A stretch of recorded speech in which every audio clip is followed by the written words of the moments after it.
उमरखेड महागाव विधानसभा मतदारसंघामध्ये मागील दोन्ही सत्रामध्ये अतिवृष्टी झाल्यामुळे जे अति खराब रस्ते झाले आणि त्या अनुषंगाने एक विशेष पॅकेज ह्या ठिकाणी दिलं पाहिजे, या अनुषंगाने मी ह्या ठिकाणी विधानभवनामध्ये प्रश्न मांडेल।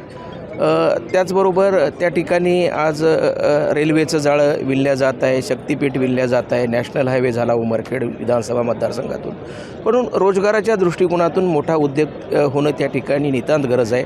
वास्तविक पाहता त्या ठिकाणी मोठ्या प्रमाणामध्ये ऊस पिकतो, आम्ही जवळपास 9 कारखान्यांना त्या ठिकाणी ऊस पुरवतो आहे, परंतु 2 कारखाने त्या ठिकाणी आहेत, परंतु ते भाडेतत्वावर आहेत। अनेक ह्या ठिकाणी मोठा उद्योग उभारण्यासाठी ह्या ठिकाणी वाव असताना त्या ठिकाणी मोठा उद्योग उभारला जात नाही।